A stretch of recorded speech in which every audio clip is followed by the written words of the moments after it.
El eco del ayer, capítulo 1. Un cumpleaños extraordinario. El aire vibraba con una electricidad silenciosa, el tipo de zumbido que solo el Lara notaba, una precognición de algo monumental. Quizás era el presentimiento de que cumplía 15 años, una edad que, según las novelas que devoraba, siempre traía consigo algún tipo de cataclismo o descubrimiento extraordinario. Pero hasta ahora, su día había sido tan mundano como la tarta de chocolate que su madre había horneado. Deliciosa, predecible, con 15 velas que parpadeaban alegremente antes de ser sopradas con un deseo susurrado que nadie, ni siquiera ella, recordaría al día siguiente. Estaba sentada en el suelo de su habitación, rodeada por el caos organizado de su colección de libros y mapas antiguos.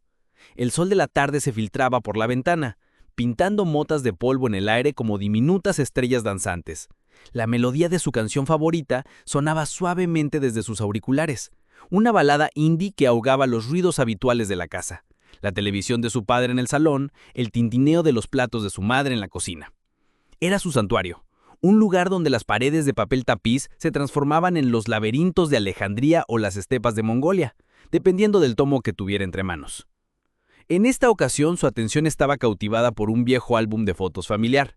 La cubierta de terciopelo desgastado se sentía suave bajo sus dedos. Cada página una ventana a un pasado del que solo conocía fragmentos. Había fotos de sus padres jóvenes, con peinados que le hacían reír, y de su abuela Clara, siempre con esa sonrisa enigmática que parecía guardar miles de secretos. El Lara siempre había sentido una conexión especial con su abuela, una mujer de pocas palabras, pero de una sabiduría profunda, como un pozo antiguo que guardaba historias incalculables. Se detuvo en una imagen en particular. Era una fotografía sepia, descolorida por el tiempo, pero aún vibrante en su simplicidad. Mostraba a su abuela Clara de niña, no más de 7 u 8 años, sentada en un banco de madera.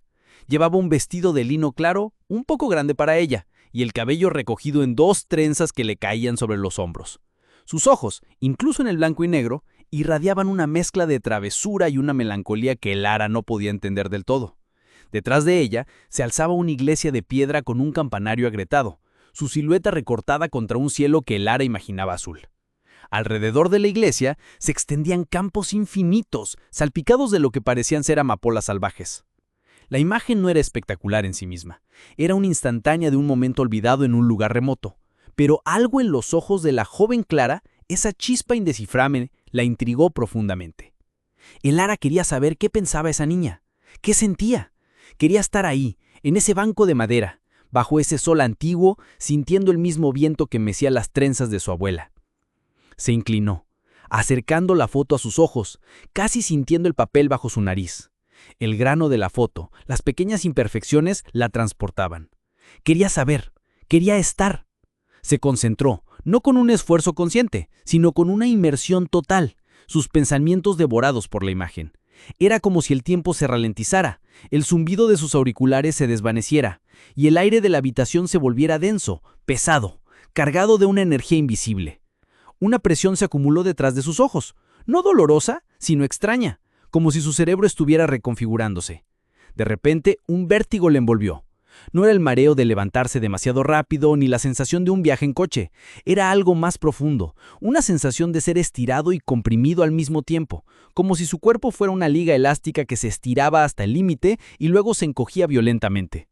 El olor a polvo y libros viejos desapareció, reemplazado por un aroma fresco a tierra húmeda, a heno recién cortado y algo dulzón que no pudo identificar.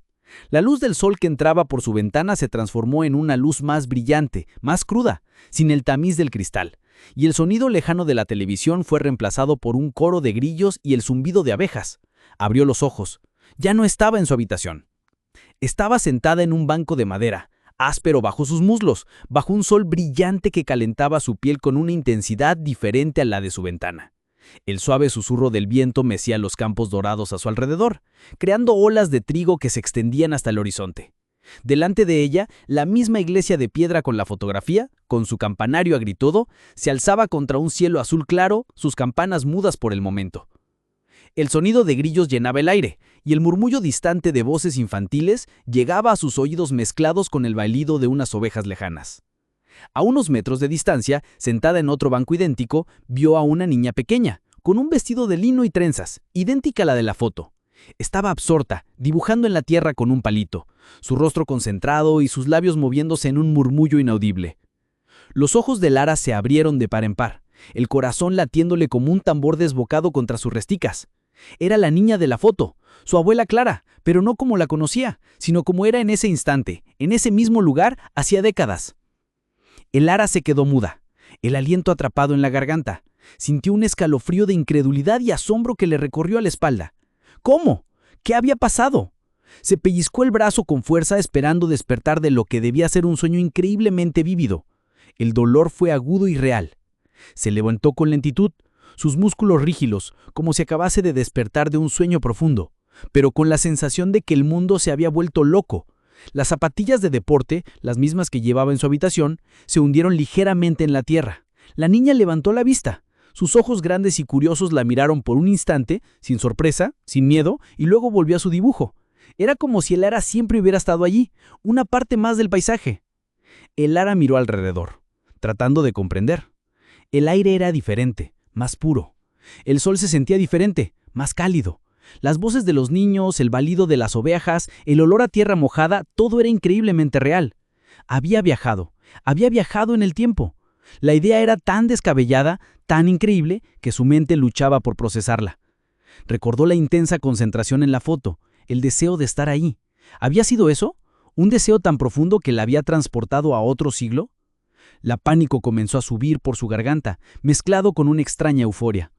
¿Cómo regresaba? ¿Estaba atrapada aquí, en el pasado de su abuela? Miró la foto en su mano, la misma foto que la había traído. Sus dedos temblaban mientras la sostenía. El papel suave, pero ahora parecía un portal, no solo un recuerdo. Con los ojos fijos en la imagen volvió a concentrarse, esta vez con una desesperación más intensa que el deseo inicial. Quería volver. Quería su habitación, su música, su tarta de cumpleaños. El mismo vértigo, el mismo estiramiento y compresión. El aroma a tierra y a heno se desvaneció. El zumbido de los grillos fue reemplazado por la música lejana de sus auriculares, que ahora sonaba de nuevo en sus oídos. Abrió los ojos. De nuevo, estaba en su habitación. En el mismo lugar, el álbum de fotos abierto en su regazo. El sol seguía pintando motas de polvo en el aire y las paredes de su habitación eran de nuevo solo paredes. Todo era igual, pero no lo era. El Lara respiró hondo, su corazón aún desbocado, el pulso martillando en sus tímpanos. El álbum de fotos le sentía pesado en las manos, y lo cerró de golpe, sus dedos aferrándose al terciopelo como si fuera un salvavidas. Su mente daba vueltas, tratando de encontrar una explicación racional, pero no había ninguna. Había estado ahí, lo había sentido, había visto a su abuela de niña. Una mezcla de euforia, terror y una curiosidad insaciable la invadió. Había un nuevo zumbido en el aire, pero esta vez el Lara sabía que no era solo el sonido de su casa, era el eco del ayer, llamándola, y por primera vez en su vida sentía que el mundo y ella misma eran mucho más grandes y misteriosos de lo que jamás había imaginado.